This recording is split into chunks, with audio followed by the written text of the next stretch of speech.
خود سید ابوالعلا مودودی رحمۃ اللہ علیہ جب امیر جماعت بنے تھے تو بالکل ینگ تھے. میں اس لیے کہنا چاہتا ہوں کہ آج بھی یعنی اگر کالجز اور یونیورسٹیوں میں الیکشن ہو، اور ماضی میں جب الیکشن ہوتا تھا لوگ جماعت پر اعتماد کرتے تھے، خاص کر لڑکیاں ساتھ دیتی تھی. یہ تو یونینز کا راستہ اس لیے بند کیا گیا کہ نئی نسل اسلامی انقلاب کے ساتھ وابستہ ہو رہا ہے، جماعت اسلامی کے ساتھ وابستہ ہو رہا ہے. اور آج بھی اگر سب سے بڑی تنظیم اس ملک میں یوتھ کی ہے وہ جماعت اسلامی کا یوتھ ونگ ہے. ظالموں قاضی آ رہا ہے، امریکہ کی غلامی نامنظور جیسے سلوگنز تو انتخابی سیاست میں پوری طرح ڈیلیور نہیں کر سکے. کیا حل صرف جماعت اسلامی آئندہ انتخابات میں آپ کے ووٹ بینک میں اضافہ کرے گا؟ دیکھیے بہن، ہم دلیل سے بات کریں کہ اللہ تعالیٰ نے اس ملک میں پیپلز پارٹی کو ایک نہیں بار بار موقع دیا، مسلم لیگ کو موقع دیا، پی ٹی آئی کو موقع دیا، اور آج بھی خیبر پختونخوا میں 10 سالوں سے پی ٹی آئی کی حکومت ہے، 14 سالوں سے سندھ میں پیپلز پارٹی کی حکومت ہے، یہاں پنجاب میں پی ٹی آئی کی حکومت ہے، مرکز میں 27 مربع کلومیٹر میں پی ڈی ایم کی حکومت ہے. ان میں فرق کیا ہے؟ کردار میں فرق ہے کیا کرپشن بڑا نہیں ہے؟ کیا ظلم میں اضافہ نہیں ہوا؟ کیا امن و امان خراب نہیں ہوا؟ تو آج ان تمام تباہیوں کا، بربادیوں کا ذمہ دار کوئی ایک پارٹی نہیں، یہ تینوں پارٹیاں ہیں. اس لیے میں سمجھتا ہوں کہ اگر زرداری بھی کہتا ہے، شہباز شریف بھی کہتا ہے، عمران خان بھی کہتا ہے کہ عدالتوں میں انصاف نہیں ہے، کس کے وجہ سے؟ ان تینوں کی وجہ سے. اگر یہ لوگ کہتے ہیں کہ الیکشن کمیشن صحیح فیصلہ نہیں کرتی اور الیکشن کمیشن بھی یرغمال ہے، تو کس نے یرغمال بنایا؟ انہوں نے یرغمال بنایا. اگر یہ سب کہتے ہیں کہ ہماری ملک میں غربت ہے، جہالت کے اندھیرے ہیں، پاکستانیوں کو صاف پانی نہیں مل رہا ہے، مظلوم کو انصاف نہیں مل رہا ہے، کن کی وجہ سے؟ ان تین پارٹیوں کی وجہ سے.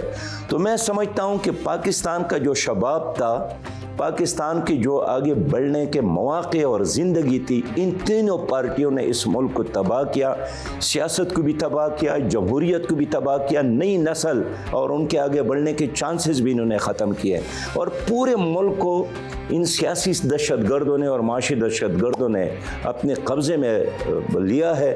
جماعت اسلامی اس سیاسی دہشت گرد اور معاشی دہشت گرد کا مقابلہ کر رہی ہے.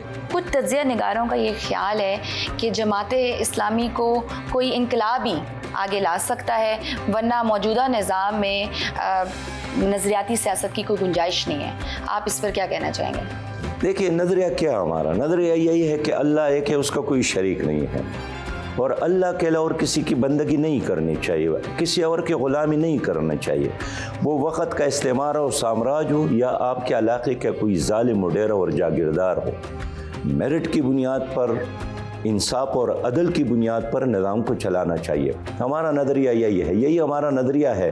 اگر اللہ تعالیٰ نے ہمیں ایک دن بھی موقع دیا نا جی، ہم اس ملک میں سودی نظام کا خاتمہ کریں گے. اگر اللہ نے ہمیں موقع دیا، ہم عدالتی نظام کو چینج کریں گے اور قرآن و حدیث کو جس طرح ہمارے آئین میں موجود ہے بالادست قانون بنائیں گے. اللہ نے ہمیں موقع دیا، ہم یکساں نظام تعلیم دیں گے. یہ نہیں ہوگا کہ غریب کے لیے علیحدہ تعلیمی ادارے اور مالدار کے لیے علیحدہ تعلیم ادارے. اللہ نے ہمیں موقع دیا تو پروٹوکول کلچر کا خاتمہ کریں گے.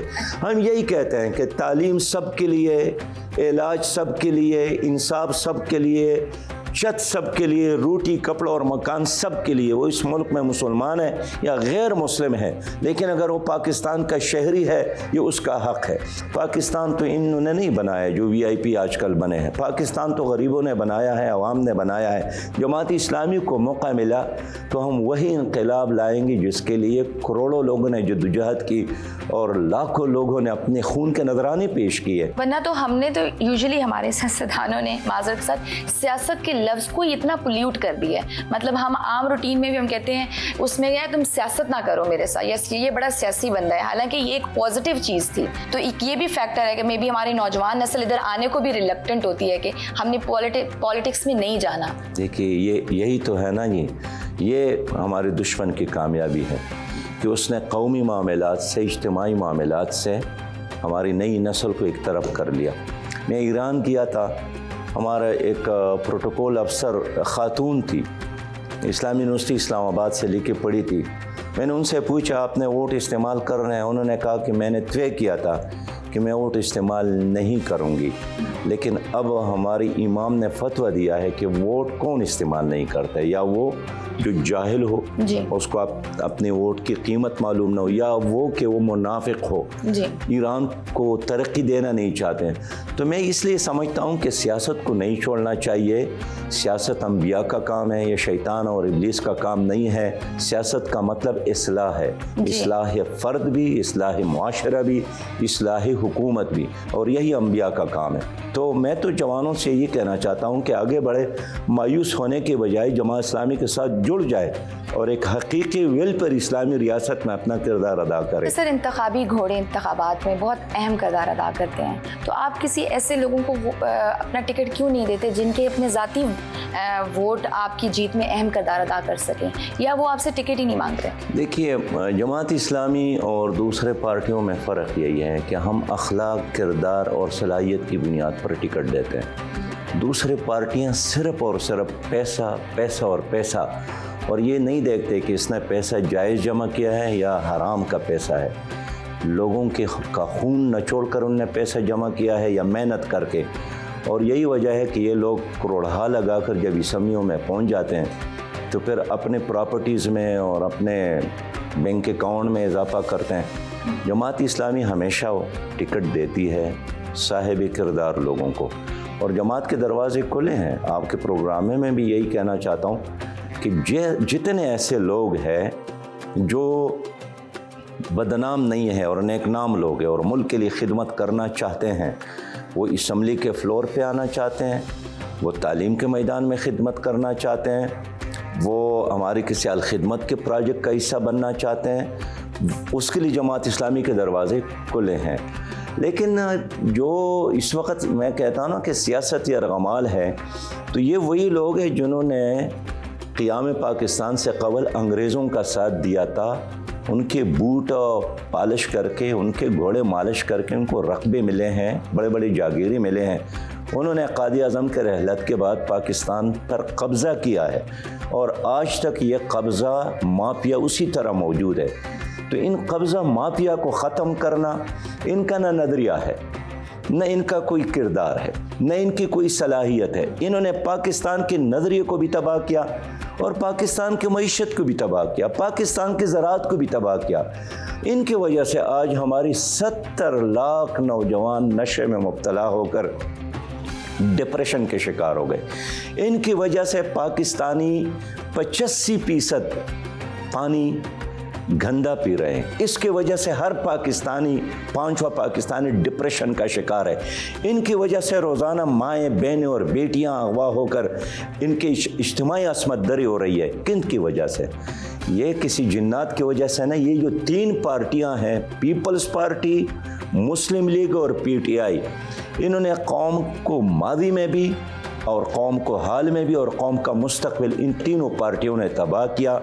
اب تو ایکسپوز ہو گئے ہیں، ہر چیز سامنے آ گئی ہے۔ اچھا، جماعت اسلامی جب بھی اتحاد کرتی ہے تو نمایاں کامیابی حاصل کرتی ہے، تو اگر اتحاد کرنا پڑا تو کس پارٹی سے کرنا چاہیں گے اور کس پارٹی سے بالکل بھی نہیں کرنا چاہیں گے؟ دیکھیے، یہ سب ایکسپوز ہو گئے، ان میں کوئی فرق نہیں ہے۔ انہوں نے کشمیر کو بیچا ہے، ان سب نے مل کر۔ انہوں نے FATF کے قوانین نے منظور کیے ہیں، سب نے مل کر۔ انہوں نے سودی نظام کو مسلط رکھا ہے، سب نے مل کر۔ انہوں نے آپ کے بچے کو کوالٹی کی تعلیم سے محروم رکھا، ان سب، اس لیے ان کے اپنے بچے یہاں پڑھتے نہیں ہیں، باہر ہی تو پڑھتے ہیں۔ کیوں یہاں کی تعلیمی ادارے بہتر ہو جائیں؟ کیوں یہاں کوالٹی کی ایجوکیشن ہو؟ اس لیے عوام کو اتنا ہی چاہتے ہیں جتنا ان کے گھروں کے طواف، بنگلوں کے طواف ان کو ووٹ، ان کو سپورٹ کر لے۔ یہ عوام کو شودر سمجھتے ہیں، یہ مذاق اڑاتے ہیں، اور ریٹائرمنٹ کے بعد اور سیاست میں جب کوئی چھٹی ہوتی ہے ان کی، تو پھر باہر جا کر مزے کرتے ہیں۔ میں اس لیے سسٹر کہنا چاہتا ہوں کہ ہمیں انڈیا سے زیادہ خطرہ ان آستینوں کے سانپوں سے ہے، جنہوں نے اداروں کو تباہ کیا، جنہوں نے ہر غریب کے جیب پر ڈاکہ ڈالا ہے۔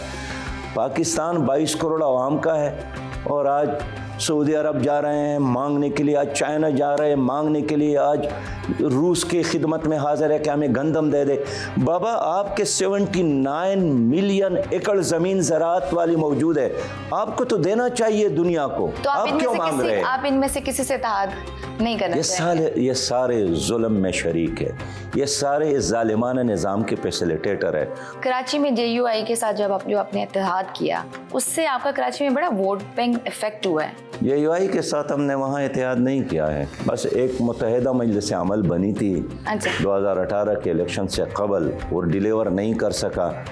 اس کی وجوہات یہی تھی کہ ہمارا یہ خیال تھا کہ ہمیں پیپلز پارٹی اور مسلم لیگ سے فاصلے پر رہ کر سیاست کرنی چاہیے، PTI کا مقابلہ بھی کرنا چاہیے۔ مولانا کا یہ خیال تھا کہ نہیں، پیپلز پارٹی اور مسلم لیگ ہی کو ہم ساتھ لے کر چلے، یہ ہم نے قبول نہیں کیا، اور یہی وجہ ہے کہ ہم نے MMA کو چھوڑا اور اب اپنے جھنڈے، اپنے نشان اور اپنی منشور کے ساتھ سیاست کر رہے ہیں۔ تحریک انصاف کے ساتھ ماضی میں آپ کا اتحاد بھی رہا ہے، تو اگر ان کی top leadership particularly Imran Khan کی بات کی جائے تو کیا کمی ہے ان میں کہ وہ یہ اتحاد میں وہ چیز رکاوٹ آئی؟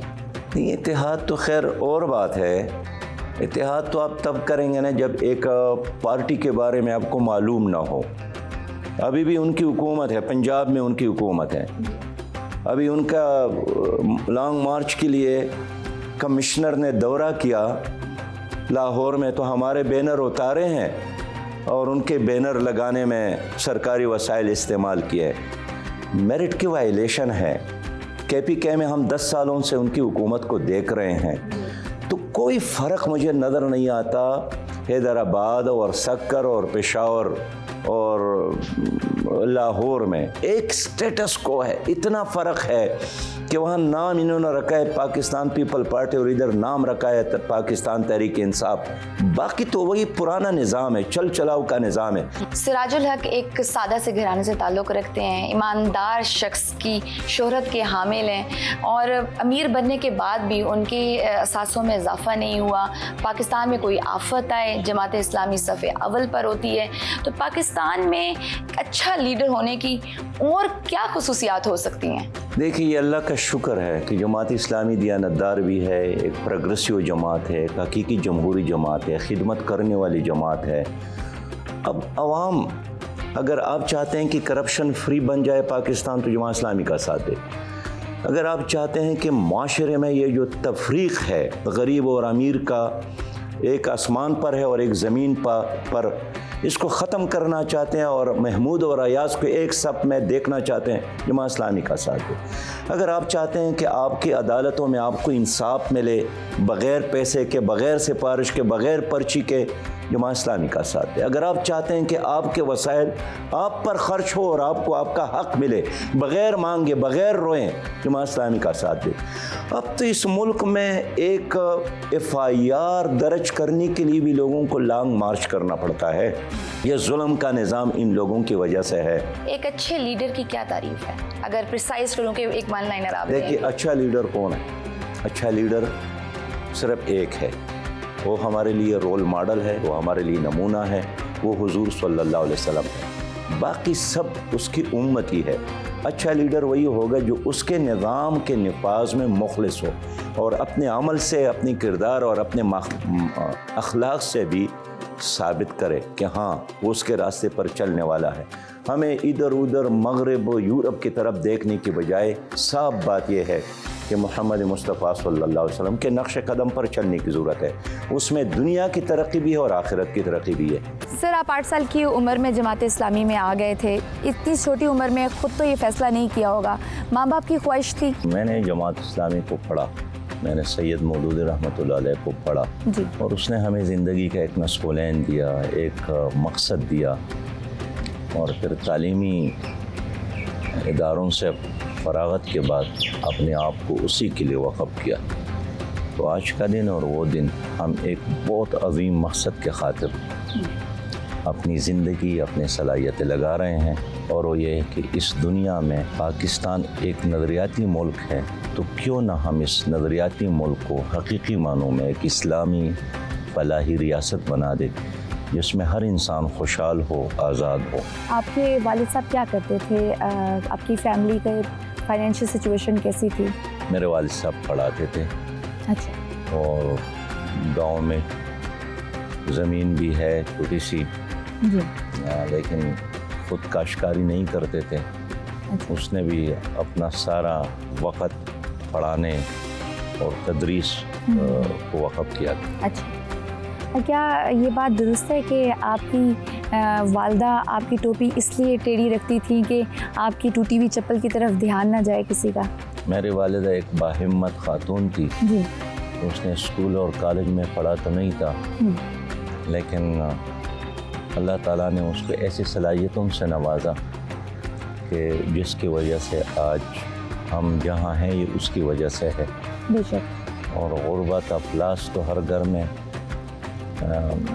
آتے رہتے ہیں، لیکن بعض لوگ شکست کھا جاتے ہیں اور اس کو قبول کرتے ہیں، بعض لوگ اس کا مقابلہ کر جاتے ہیں۔ تو میری والدہ نے اس لمحے جب میرے پاؤں میں چپل نہیں تھی اسکول جانے سے انکار کیا، برفباری بھی ہوئی تھی، شدید سردی بھی تھی، تو انہوں نے مجھے بلایا، اپنے گلے سے لگایا اور پھر میرے سر پر ٹوپی رکھی ٹیڑھی۔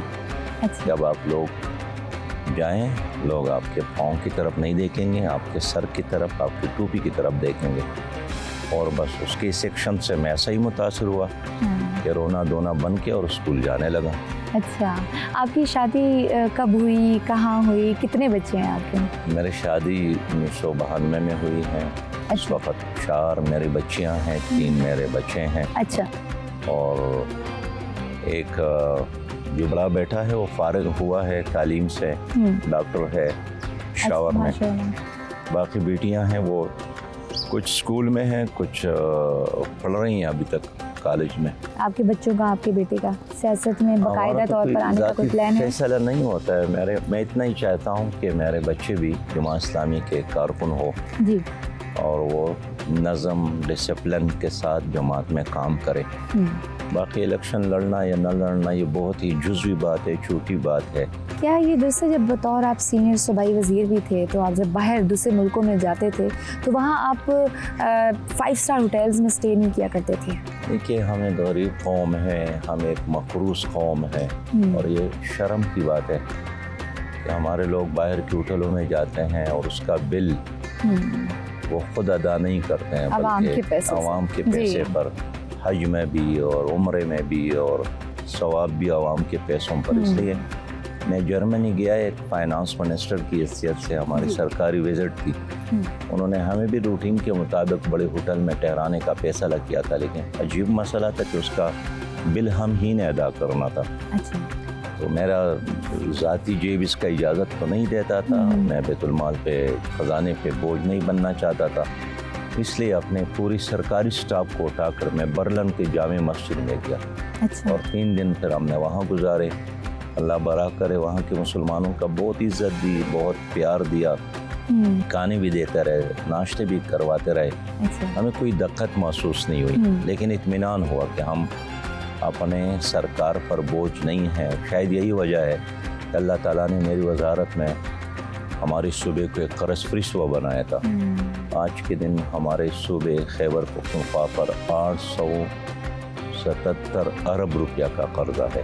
ہم نے اپنے صوبے کو قرض فری صوبہ بنایا تھا، اور میں اللہ کے فضل سے کہنا چاہتا ہوں کہ اگر پاکستان ہمارے حوالے کیا گیا تو جس طرح ہم نے اپنے صوبے کو قرض فری صوبہ بنایا تھا، اس طرح پاکستان کو بھی قرض فری ملک بنا سکتے ہیں۔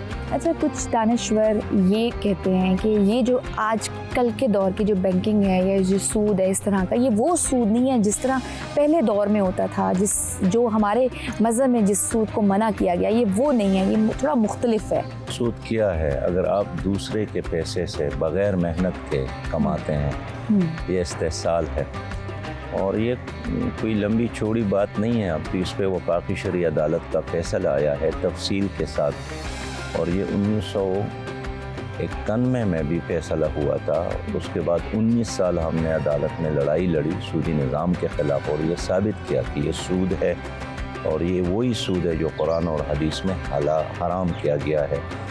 لہٰذا لوگوں کو کنفیوز کرنا کہ آج کا سود وہ نہیں ہے جو عربوں کے زمانے میں تھا، یہ وہی سود ہے اور اس سے بدتر ہے. اگر اس کو شرعی اور غیر شرعی کے نقطہ نظر سے نہ بھی دیکھا جائے تو معاشی لحاظ سے بھی یہ بہت ہی تباہ کن طریقہ ہے. اور یہی وجہ ہے کہ خود جاپان میں لوگوں نے یہ چھوڑا ہے. بہت سارے مغربی ممالک میں بھی اب شرعی سود 0 پر آیا ہے.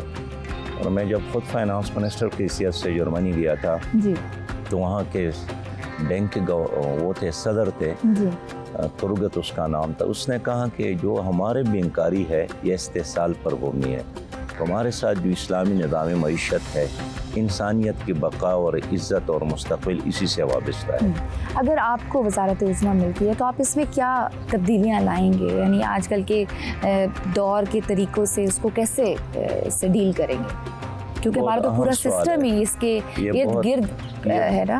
یہ بہن یہ بہت اہم سوال ہے اور میں سمجھتا ہوں کہ اس پر ایک پورا پروگرام ہونا چاہیے کہ اگر ہمیں اختیار ملتا ہے تو ہم سودی نظام کے بجائے اسلام کے نظام معیشت کو اپنائیں گے، جس میں زکوٰۃ کا نظام ہے، جس میں عشر کا نظام ہے، جس میں صدقات کا نظام ہے، جس میں کفالت کا نظام ہے.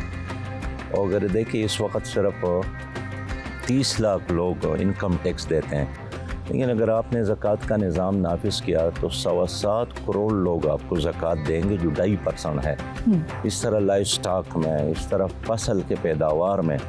تو میرے خیال میں میرا ایمان ہے، یقین ہے، تجربہ ہے، یہ صرف افسانہ نہیں ہے کہ ہم لینے والے نہیں، ہم دنیا میں دینے والا ملک بن جائے گا. اچھا، آپ نے سوشل میڈیا پہ بھی اپنا اکاؤنٹ بنایا ہے. سوشل میڈیا کتنا افیکٹو ہوتا ہے؟ بڑی اچھی بات ہے. سوشل میڈیا تو ایک بہت بڑی طاقت ہے.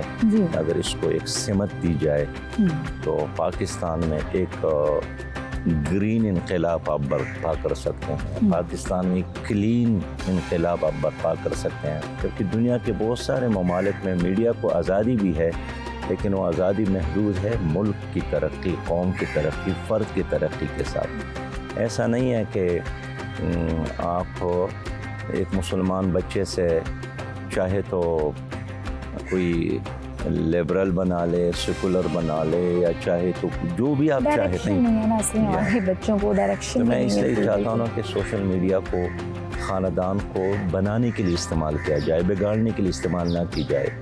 قوم کو ایک ملت بنانے کے لیے استعمال کیا جائے، تباہ کرنے کے لیے استعمال نہ کی جائے.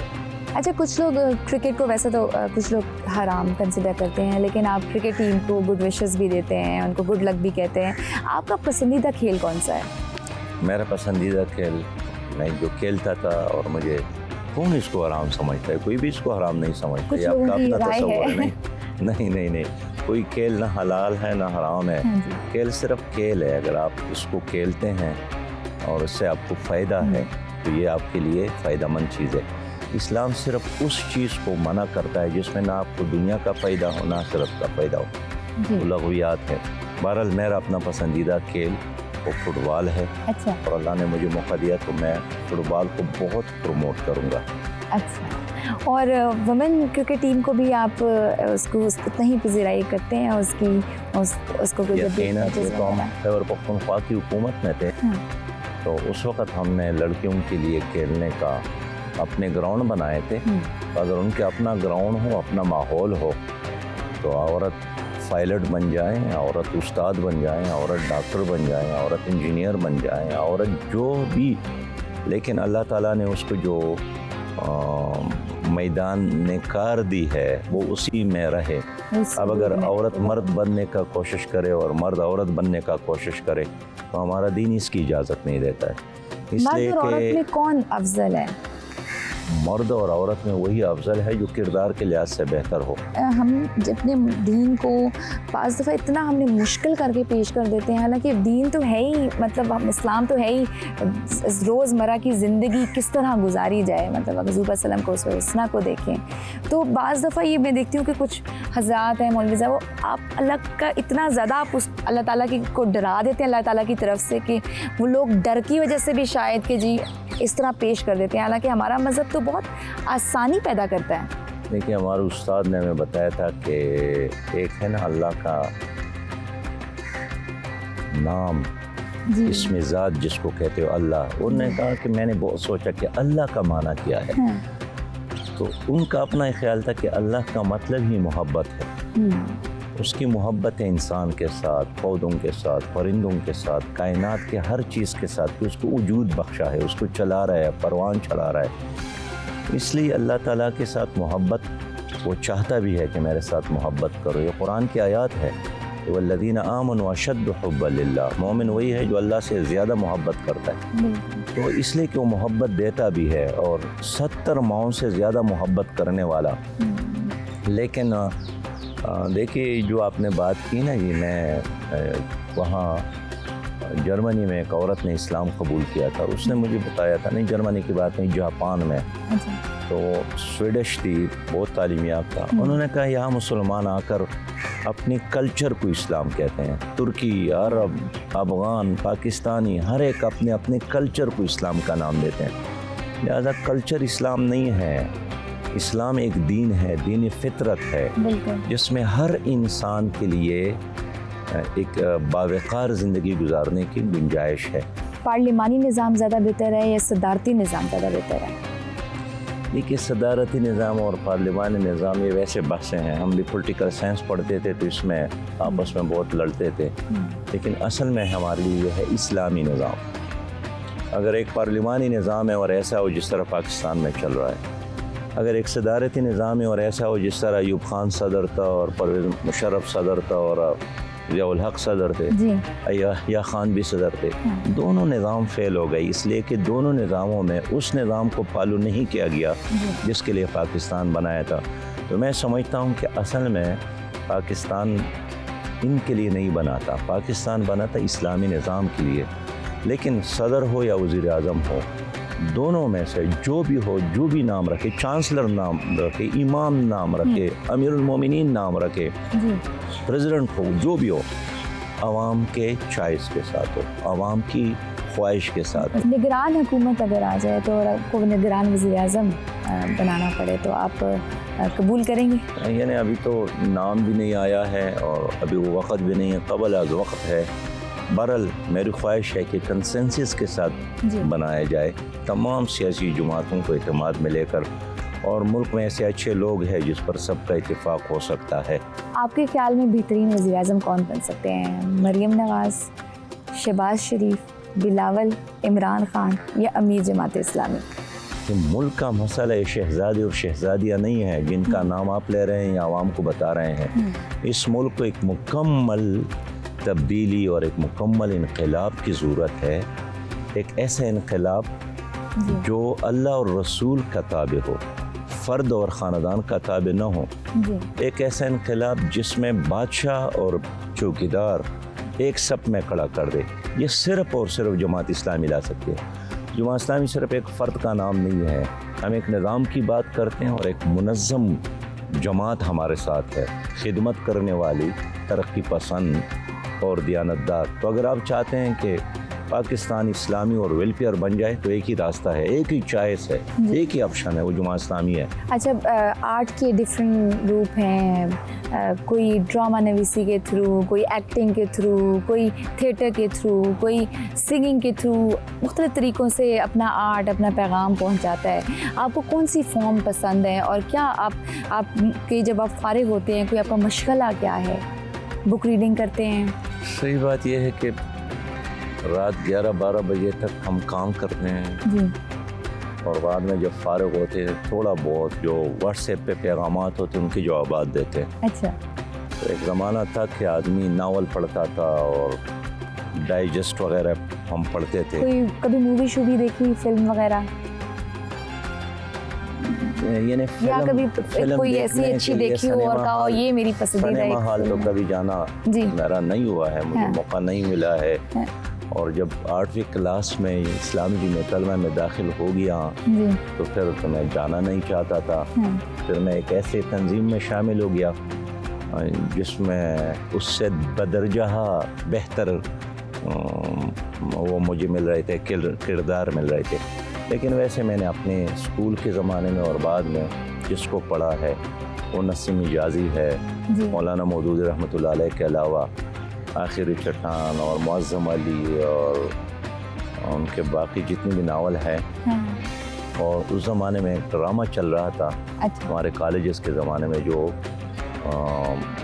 نسیم حجازی کے ناول پر بنا تھا، تو وہ ہفتے میں ایک دن چلتا تھا اور میں اس کے لیے چھٹی لے کر اپنے آپ کو فارغ رکھتا تھا. لیکن آج کل سوشل میڈیا کی وجہ سے ان تمام چیزوں کی اہمیت کم ہو گئی ہے. کتابوں کی اہمیت کم ہو گئی ہے. لوگ بچے پہلے ٹرینڈ ہوتا تھا، میں بچپن میں ہمارے پاس بکس ہوتی تھی، اب ہمارے بچے ہیں ان کے ہاتھوں میں فون ہے، ٹیبز ہیں اور کارٹونز دیکھ رہے ہیں. تباہی ہے، یہ بربادی. کتاب سے تعلق ختم ہو. میں جاپان گیا تھا، انہیں 2 دن آپ ٹرین میں سفر کریں نا جی، لوگوں کے ساتھ اتنی موٹی موٹی کتابیں ہوتے ہیں. یہ آپ کے موبائل تو انہوں نے بنائے ہیں بالکل، لیکن خود وہ اس چیزوں پر ٹائم ضائع نہیں کرتے ہیں، وہ پڑھتے ہیں.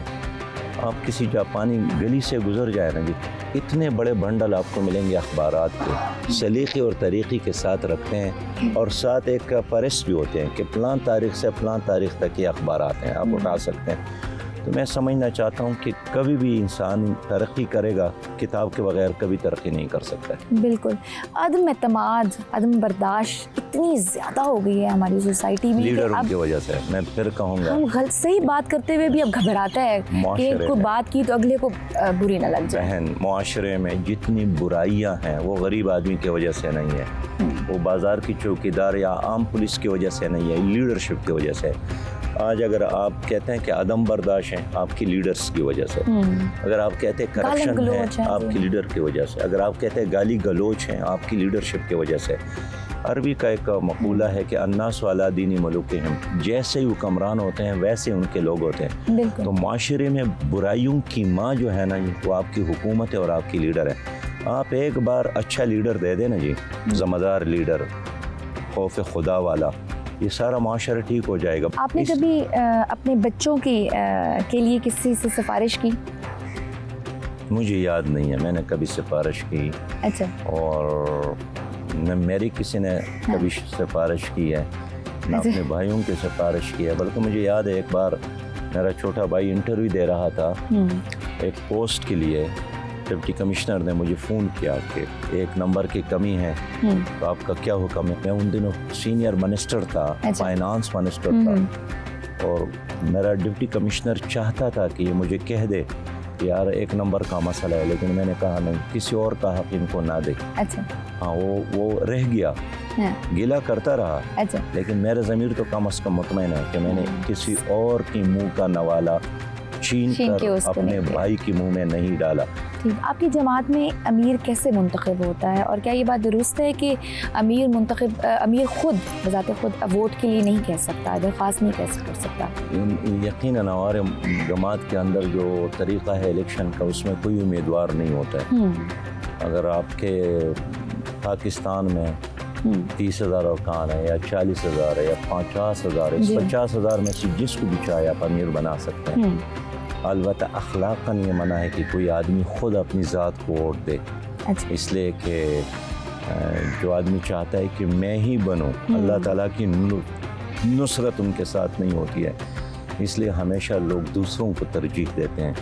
تو ہمارے جماعت میں بالکل ایک آزاد الیکشن کمیشن ہے جو کسی امیر یا شورا کو جواب دہ ہے، لیکن امیر کو جواب دہ نہیں ہے، بالکل آزاد ہے.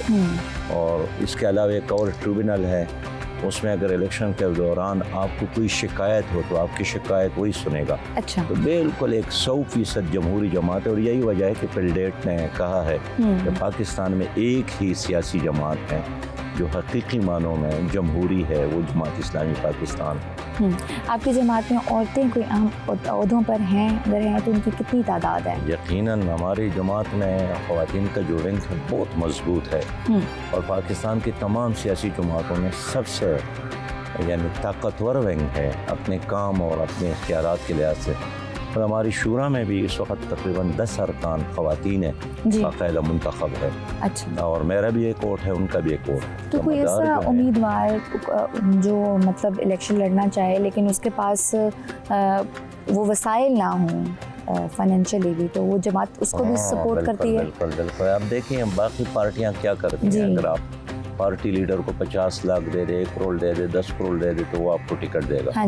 جماعت اسلامی اس بنیاد پر اس لیے ٹکٹ نہیں دیتی ہے کہ پھر تو سرمایہ دار ہی کو ٹکٹ ملے گا اور غریب کے لیے کوئی گنجائش ہی نہیں ہے. تو اس لیے میں نے خود الیکشن میں حصہ لیا ہے، 2 بار میں صوبائی اسمبلی کا رکن رہا ہوں. جی. تو ہمارا جتنا بھی الیکشن کا بجٹ تھا یا الیکشن کا جو فنڈ تھا وہ ہمارے کارکنان نے مقامی طور پر قائم کیا تھا. البتہ مرکز نے ہمارے ساتھ تعاون کی تھی، مرکز جماعت اسلامی نے. جی. تو ہم اپنے جو امیدوار ہوتے ہیں اس کو یہ اجازت نہیں دیتے ہیں کہ آپ اپنے زمینی بیچ کر انویسٹمنٹ کر لے. اس لیے کہ جو زمینیں بیچ کر انویسٹمنٹ کرے گا، الیکشن پہ لگائے گا، وہ دوبارہ کمائے گا بھی. تو ہمارے ساتھ جو بھی صلاحیت ہے ہم جمع کر کے اپنے امیدوار پر خرچ کرتے ہیں. ہاں، اگر کوئی امیدوار ایسا ہے کہ اس کے ساتھ ذاتی پیسہ ہے، بہت اچھی بات ہے. ہم کہتے ہیں اس کو باقاعدہ آپ بیت المال میں جمع کریں اور وہ پیسہ پھر آپ بیت المال سے لے کر الیکشن پر خرچ کر سکتے ہیں. جی. کیا خواتین وزیر اعظم بن سکتی ہیں یا بننا چاہیے؟ خاتون تو کیا، خاتون کا بیٹا وزیر اعظم بن سکتا ہے، اس کا شوہر وزیر اعظم بن سکتا ہے، اس کا نواسہ وزیر اعظم بن سکتا ہے، اس کا پوتا وزیر اعظم بن سکتا ہے. تو اگر ایک عورت کی اتنی زیادہ اختیارات ہو پھر اس کو اتنا بوجھ اٹھانے کی کیا ضرورت ہے؟ آلریڈی اللہ تعالیٰ نے ان کو اتنی ذمہ داریاں ڈالی ہے. تو ہمارے دین میں دینی فطرت ہے. جی. تو مرد کو ایک کام حوالہ کیا ہے، عورت کو دوسرا کام حوالہ کیا ہے. جی. تو میں سمجھتا ہوں کہ دیکھیے اللہ تعالیٰ نے بہت آسانیاں دی ہیں عورت کو. بالکل. آپ کے ساتھ گفتگو کر کے اتنا اچھا لگا، آپ کا دھیما انداز اور آپ نے جس پیشنس سے آپ کو جانا بھی تھا، جلدی تھی، آپ نے ٹائم دیا، بہت اچھا لگا. یہ ملاقات ہمیشہ یادگار رہے گی. تو ہم اپنے ویورز سے اجازت چاہیں گے. آپ لوگوں کا بہت شکریہ یہ پروگرام دیکھنے کا. میری اور آپ کی ملاقات ہوگی ہر اتوار کو 7 بجے. اللہ حافظ.